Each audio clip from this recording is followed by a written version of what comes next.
শিবায় পঞ্চানন্দায় নমো নমো। আমাদের আজকের গন্তব্য হলো হাওড়া জেলার ডোমজুড়ের নারনা গ্রামে অবস্থিত প্রায় 500 বছরের প্রাচীন বাবা পঞ্চানন্দ জিউ মন্দির। আমি আমার স্যামসাং মোবাইল নিয়ে বাবার দর্শনের জন্যে বেরিয়ে পড়লাম। রবীন্দ্র সদন মেট্রো স্টেশন থেকে বেরিয়ে এক্সাইড মোড় থেকে K11 বাস করে ডোমজুড় থানা আর তারপরে টোটো করে মন্দির পৌঁছাতে পারেন, বা হাওড়া স্টেশন থেকে আমতা লোকাল করে ডোমজুড় স্টেশনে নেমে সেখান থেকে টোটো পেয়ে যাবেন। আমরা গাড়ি করে গিয়েছিলাম।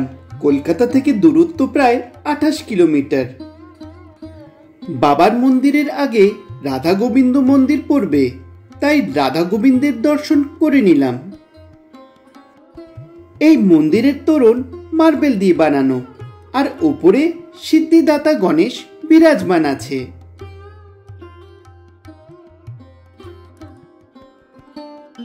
প্রবেশ করেই ডান দিকে শ্রী শ্রী বাবা পঞ্চানন্দের আদি মন্দির।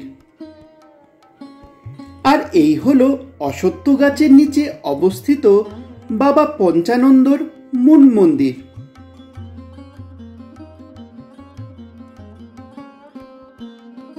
এই মন্দিরের প্রধান উৎসব চৈত্র মাসে হয়।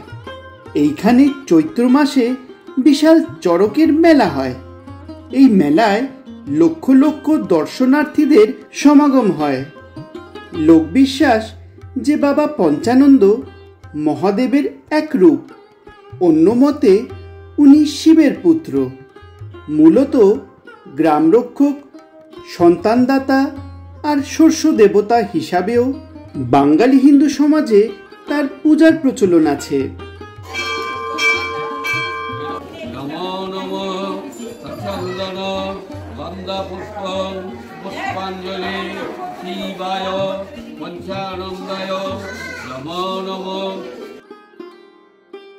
এই মূল মন্দিরে বাবা পঞ্চানন্দ পূজিত হন ঘট রূপে।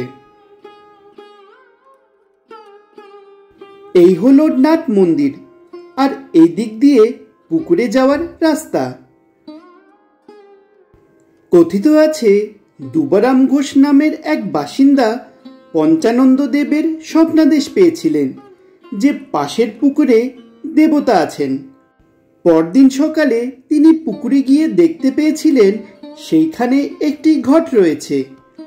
পরে আবার স্বপ্নাদেশ পেয়েছিলেন যে অশ্বত্থ গাছ রেখে সেই স্থানেই যেন ঘটকে পূজা করা হয়। বহু অসুস্থ মানুষ এই মন্দিরে এসে হাতে নাতে আরোগ্য লাভ করেছেন দাবি ভক্তদের। আরোগ্য লাভ করলে ভক্তরা গঙ্গা থেকে জল এনে দেবতার স্থানে জল ঢালে আর সন্ন্যাস ব্রত পালন করে। এই মন্দির খুব জাগ্রত, আর মানত পূরণ হলে পাশের পুকুরে স্নান করে দণ্ডি কেটে পুজো দেন পূর্ণার্থীরা।